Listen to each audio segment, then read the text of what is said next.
but I know it's going to be amazing. In these conversations that we're going to have, we want to talk about relatable things. So if you guys want to, I guess, recommend something we should talk about, something you're going through, some experiences that you don't know how to handle. I don't want to say we're the wisest people, but maybe we could tell you what we're doing. And we can share a couple of words with you. So that would be nice. And I know we're going through this whole situation of COVID-19. I mean, it started in March, right? Mm-hmm. And we're in July, mid-July. I can say that I've been surprised by all the things that have been going on. But one thing that I do remember is that the more people you have surrounded that love you, that care for you, that reach out to you, you don't feel alone or you don't feel that anything is changing. So that's a good thing. Yeah.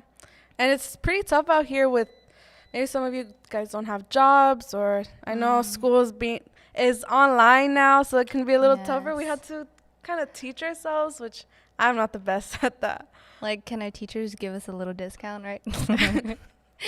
But anyways, this is our first episode, and I would like to introduce myself. My name is Lupita. Hi guys, my name is Yanira, and yeah, I'm 18. How old are you, Lupita? I'm 18. I'm kidding. I'm 22, going to turn 23 this year. I'm gonna be turning 19 2 months. Yeah. Yeah, September. So on Instagram, I asked a couple of people to ask us some questions just so you guys could get to know us if you don't know us already. So one of the first questions is, how long have you been in this church? Because we're in the same church right now. How long have you been here, and what brought you to it? So you go first. I go first? Okay. I have been in this church for 6 years, but I got baptized We got baptized the same year, no? we did, right? Yeah. Mm-hmm. Yeah, and that was about 4.5 years ago. So time flies. And what was the other part? I'm sorry. What brought you to What brought the me church? to the church? It's tricky because in the beginning, my older sister, she would kind of encourage me to come, and it became something that I wanted to do for her. However, as time passed, it became something that I grew in my heart, a desire to know God in a deeper level, and that's where the truth started. What about you? For me, I've been here my whole life, basically. I was born in this church. My mom's baby shower for me was here. Like, we've been here for so long. So 18 years, almost 19 years. Well, what brought me? My parents, I guess. Well, for me, I feel I could have left, you know? I guess I have more freedom now that I have a car and I'm an adult. I still live with my parents, but I still continue to come to church just because I want to grow in my relationship with God, and I love to serve here in whatever I can do. Since you mentioned baptism, Yeah. I got baptized the same day as her 4.5 years ago. That's when my relationship with God grew more. I was 15, I think, 14. I think I was 15 You're or 15. 14. Yes. But before that, I guess I didn't really understand Christianity. I just thought, oh, we just come to church. I would just come for my friends. You know, I made a lot of friends here, and it's more of like a sisterhood and a brotherhood more than like friends, or more than just like, oh, I know you from church. You know, it's like a family here.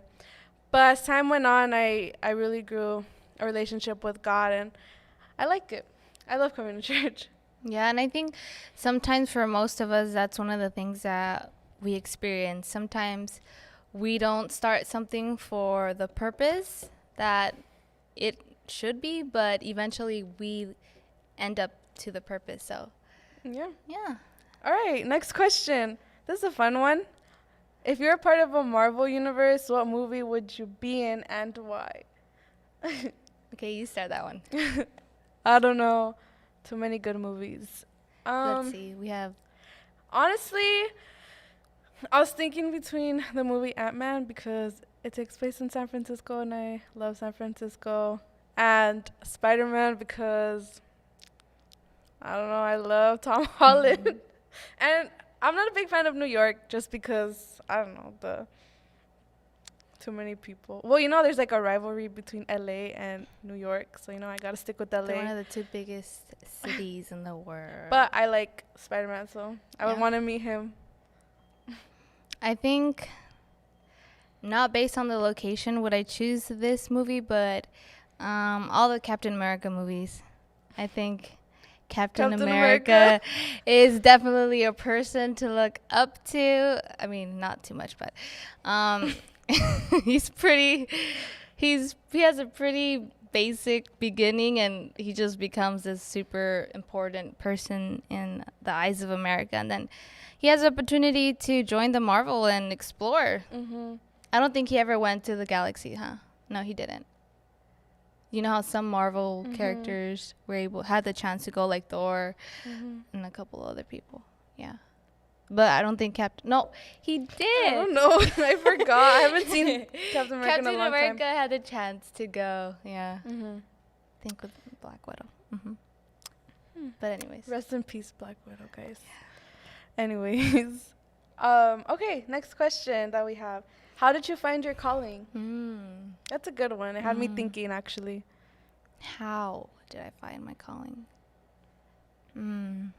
Well, do you feel like you know your calling already? I do. It wasn't something that I grew into, or like when I first started to serve that I knew that it was for me. I think I had to explore and then really follow my heart and the voice of God through the Holy Spirit. So I would say that's how I found it. Yeah. For me, I don't know. I've always had so many doubts about it. Like God told me, like when God speaks to you and you hear His voice, like He told me, but then I kept doubting myself. I was like, I'm not good enough. I don't have the leadership skills. I don't have this. I don't have that. And I kept doubting it for so long too. He kept confirming it, and I would still doubt it. After like He told me, I'd be like, yes. It was like, yeah, I receive it. The next week, I don't think this is for me. And just that confusion, I don't know. It's just God confirmed it in a way where it's like, okay, listen, this is what you're going to do. He didn't tell me how. He didn't tell me why. But He told me what it is. And I feel God tells us things, not everything, just because He doesn't want us to get scared, because then we're going to start going off-road and start going into something that He doesn't have planned for us. But He does just, gives us like a vague thing just so we can start planning. Although some things we might want it our ways, but it's always going to be in God's way. So yeah. Confirmation. That was the key part. So that's yours, confirmation, yeah. All right. The other question is it bad not to like to go to church but still believe in God? Ooh. Is it bad? I feel like I wouldn't describe it to be bad. Maybe another word. Because it's like there could be good or bad. It's a tough question to I know answer. I feel it depends, kind of. If you want to grow a relationship with God, if you want to serve, obviously you don't just have to do it in the church, but that's like kind of the main part, just because that's where you can grow more. And I don't know. It's just, it's tough. I feel like I said earlier, it's not bad. I just feel it wouldn't be purposeful to go to church and not put your part to grow in your relationship with God, because that is the foundation of the church. So that's all I can say. Yeah, It's a good question. We're gonna think more on that. We'll think more on that. Okay, and one of the last questions. In these times when we are not going to church, how can we keep our faith in God? For me, I feel, I guess it's pretty basic. People say, like, read your Bible, um, pray, listen to worship music. But I think it's deeper than that. I feel we still have to live that lifestyle of being a Christian, of sharing the word to others, because that's our goal as Christians. We need to spread the love of God, and we need to spread the word, that Jesus is alive and stuff. So that's something that we could do. Obviously, there should be times where we go in our room and pray to God and just be in that presence and just be alone, because it says that in the Bible we should go in our room, close the door, lock ourselves in there. I don't know if you guys have privacy or not, but it would be ideal.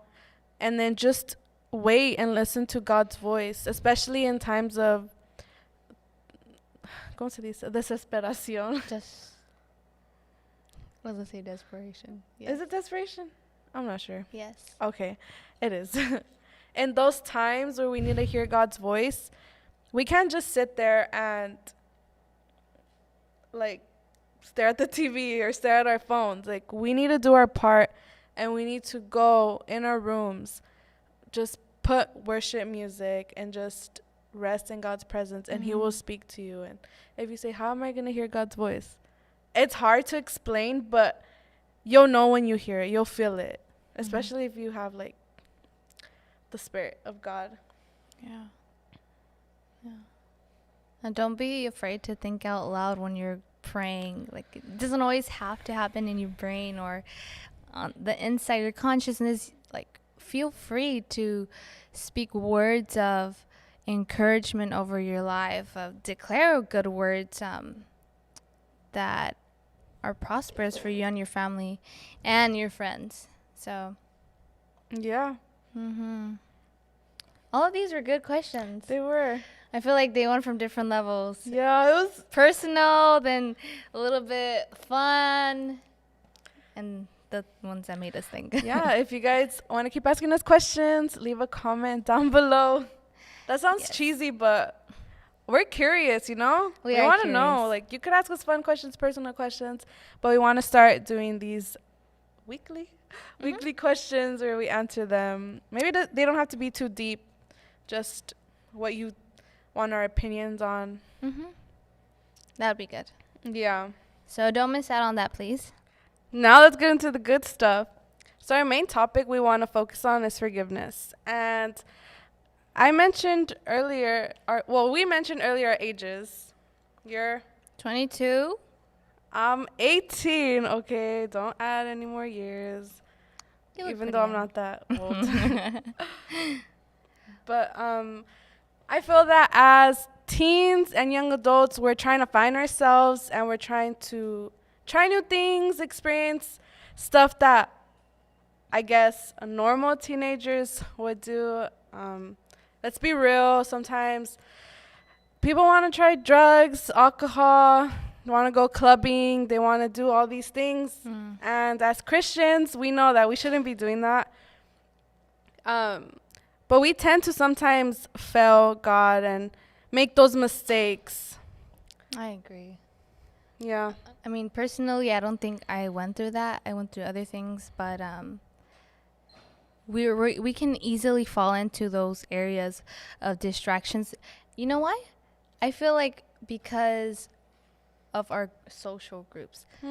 I feel like usually we have categories, right? We have the quote-unquote smart people, the nerds.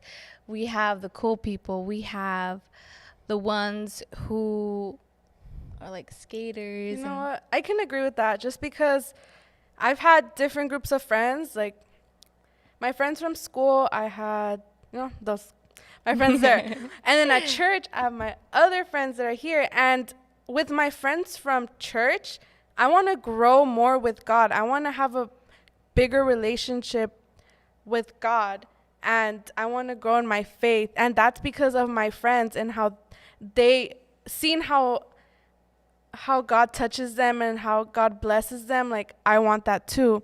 So I feel that the type of friends you have is such a big important aspect in your life. Like you said, in school, if you have, like, you know, those smart friends, you want to do better in school and It's stuff. a big influence for sure. So Yeah. sometimes if we see our friends, you know, smoking, if we see our friends, I don't know, cussing, we want to, you know, we want to, how can I say it? Just like want to be like them. I feel like it doesn't start intentionally. It's just because we're so used to hearing those words or seeing that kind of activity going on there, like the smoking and stuff. We're just curious. And I feel like a lot of the times during our younger years, we're in high levels of curiosity. We want to know what it's like, because sometimes we might not like something, and at least we learned that in our early years, and sometimes we might like it and we will repeat it throughout the years. So it's a big, Even with like trends, sometimes it'll be something so ugly, but because our friend has it, but because our cousins have it, the cool people have it, we want to have it. So that's something that we can't help as teenagers, especially with social media. We see someone has something, Oh, we yeah. want to have it. yes. If someone has a job at Target, we want to have it. It's just it's not the case of like most people, but it's something that we see often, and I'd include myself. I can relate to it as well. And through these times of distraction, I feel like our mistakes or the things that we don't do correctly could fall into quote unquote sin, and it can cause a disruption in our lives where we feel a certain way about ourselves, don't you think? Yeah. Also, spiritually too. Yeah.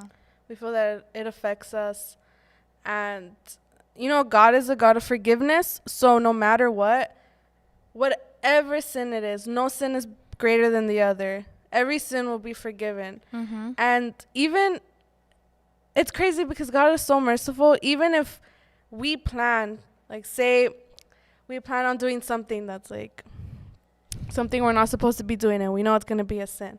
Even though we plan it, God will still forgive us. I feel he'll punish us in a way where we will learn. But like I said, he's so merciful. He will forgive us no matter what. And it's just amazing. Mm-hmm. Doing something wrong, like stealing a piece of gum.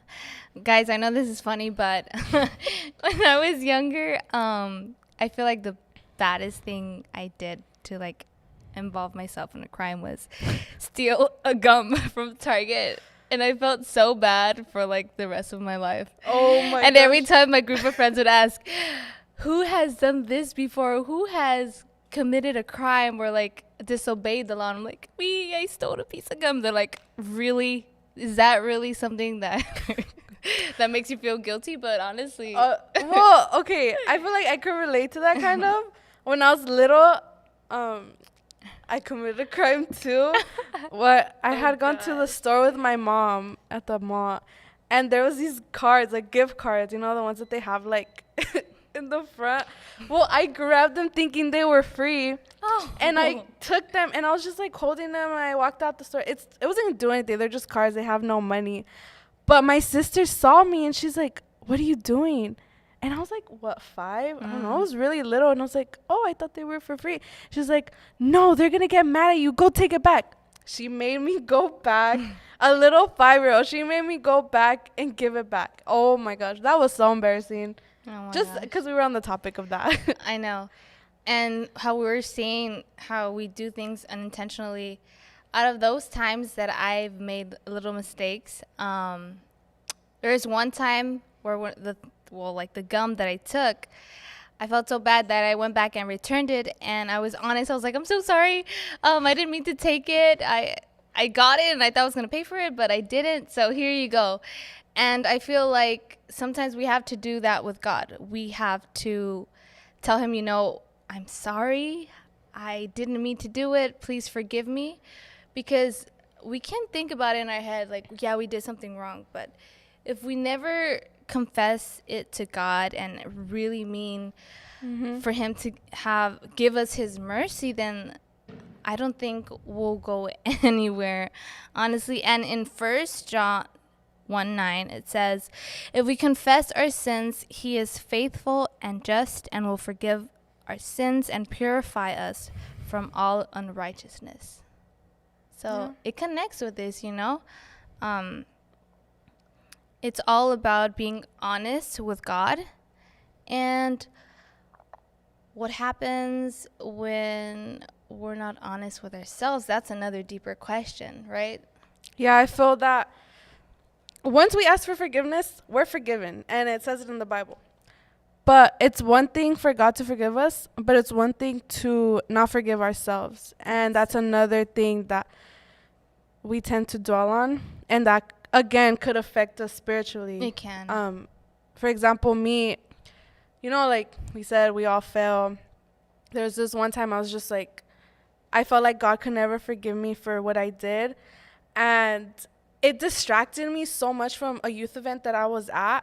And I couldn't stop thinking about it. And I was like, how could I do this? Stuff like that. And it was just like, the devil takes advantage of the sin that you have done that's already been forgiven and still holds it against you. And God had told me that I was forgiven. Well, just like people telling me, just the Bible saying you're forgiven. But I feel that I needed that confirmation. Not at the moment, but just in general. So I remember at altar call, a pastor came to pray for me. And she straight up just said, you're forgiven. Like, straight up. And it was something that I wanted, but I didn't know I wanted. It's just, we need to learn to forgive ourselves, or else we can't move on. We can't move on. Yeah, just move on. That's it, period. We can't move on. I feel like we stay stuck. Yeah. Like, what's that? We feel like we have chains on us, and I feel that with God's forgiveness, we're free. God has those chains broken, no matter what. Yeah. So now that we have discussed this topic of forgiveness, one, of how God forgives us and his love and mercy is endless, and two, that we also have to remind ourselves that it's important to receive our own forgiveness in order to move on and to continue whatever God has called us to do and what we believe that we can do. So after reviewing this, I feel good. Yeah, I feel good. I feel good. Yeah, I don't know. It's something different. Yeah. Like I said. Like, I know that God allows us to go through these changes so that we can be reminded not to stay in the past, but to move even more forward in our lives. So whenever I feel that I fail, or you feel like you can't move on, ask yourself, if God has forgiven you, why can't I forgive myself? Exactly. And just replay that in your mind.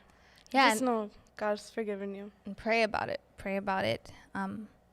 Ask your friend for prayer too, for guidance, your leaders, and for those who are not involved in church. Just replay this over and over in your head, like Yanira said. And then, believe it. That's where it starts, in your heart. So, yeah. I hope you guys enjoyed this episode, one of many more. And don't forget to stay connected, because that's the only way you'll hear from us and how we'll hear from you. Because we're going to be reading those comments and looking at the things that we should talk about for the next episode. We're trying to make this bi-weekly, right? Yes. So, I'm excited. And if you want to be involved in some way, let us know. We will keep you updated for the next topic. All right, guys. We'll see you later. Thank you so much. Have a nice day.